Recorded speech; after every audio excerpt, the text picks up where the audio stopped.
존경하는 국민 여러분, 국회 기후에너지환경노동위원회 소속 국민의힘 김소희입니다. 저는 오늘 전동 킥보드의 무분별한 이용으로 국민의 생명과 안전이 심각하게 위협받는 현실을 끝내기 위해 도로교통법 일부 개정 법률안을 대표 발의했습니다.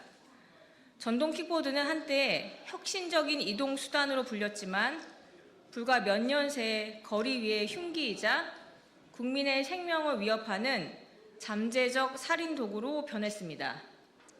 지난해 개인형 이동장치 관련 교통사고는 2,200여 건, 사망자만 23명, 부상자만 2,486명에 달했고 2017년 117건이던 사고가 불과 6년 만에 20배 이상 폭증했기 때문입니다.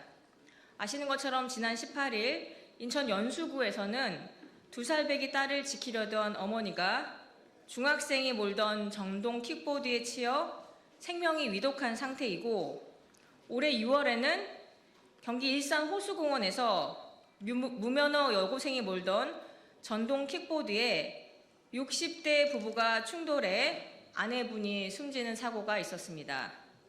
또한 작년 8월 세종시에서는 70대 여성이 횡단보도를 건너다 전동 킥보드에 치여 목숨을 잃었습니다. 이 사고들은 단순한 교통사고가 아닌 전동 킥보드 관련 법과 제도가 멈춘 사이에 되풀이된 인재입니다. 현행 도로교통법은 전동 킥보드를 개인형 이동장치로 분류하고 운전자는 반드시 면허를 소지해야 한다고 규정하고 있습니다. 그러나 현실은 다릅니다. 전동 킥보드 대여 애플리케이션에 면허 번호만 입력하면 누구나 손쉽게 대여할 수 있고, 타인의 면허를 빌리거나 도용해도 이를 확인할 방법이 없습니다. 이처럼 형식적인 인증 절차만 남은 채 면허 제도가 사실상 사라지자 무면허 이용이 급격히 확산되면서 이제는 청소년들까지 아무런 제약 없이 전동 킥보드를 이용하는 상황에 이르렀습니다. 도로교통공단에 따르면 전동 킥보드 사고의 34%가 무면허자에 의해 발생했으며 그중 67%는 20세 미만 청소년이었습니다.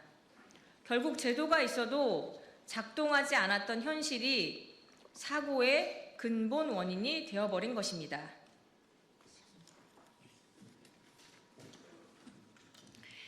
더 큰 문제는 정부의 태도입니다. 경찰과 지자체는 현행법상 단속 권한이 있음에도 인력 부족과 관리 의지 부재로 사실상 손을 놓고 있습니다. 단속은커녕 사고 통계 조사 제대로 집계하지 못하는 실정입니다. 이로 인해 결국 법은 있지만 작동하지 않고, 제도는 있지만 누구도 책임지지 않는 현실이 계속되고 있습니다. 이런 문제를 해결하기 위해 국회에서는 전동 킥보드 대여 사업자에게 면허 실시간 인증 의무화, 공유업체 등록제와 책임보험 가입 의무화, 이용자 안전교육과 사업자 책임을 강화하는 법 등 여러 차례 관련 법안을 발의했었습니다.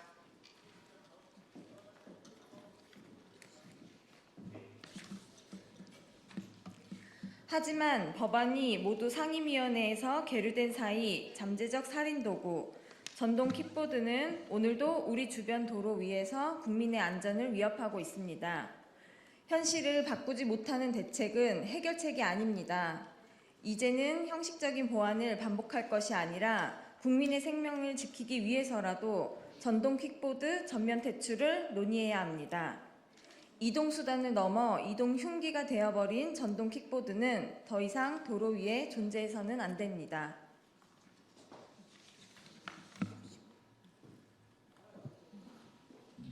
그래서 이번에 제가 발의한 개정안은 도로교통법상 개인형 이동장치 정의를 전면 삭제하고 전동 킥보드의 도로 운행을 전면 금지하는 일명 킥란이 금지법입니다.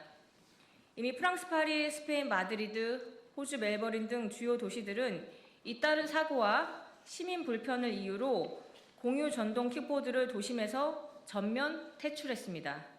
형식적인 논의와 미봉책으로는 더 이상 안전을 지킬 수 없다는 결론이었습니다. 우리나라도 이제는 사고 뒤에 후속 대책을 내놓는 관성에서 벗어나 국민의 생명을 지킬 수 있는 실질적 정책과 제도적 기반을 조속히 마련해야 합니다. 교통의 기본은 안전입니다. 이제라도 전동 킥보드의 편리함 뒤에 가려진 위험을 바로잡고 국회가 이번 개정안을 통해 제도의 공백을 메워야 합니다. 국민이 안심하고 걸을 수 있는 환경, 아이들이 안전하게 통학할 수 있는 거리로 되돌려야 합니다. 이제는 미봉책이 아닌 실질적인 변화로 나아가겠습니다. 국민의 생명을 지키는 것은 선택이 아닌 국가의 책임이라는 원칙 아래 전동 킥보드로 인한 비극이 다시는 반복되지 않도록 강력한 제도를 완성해 나가겠습니다.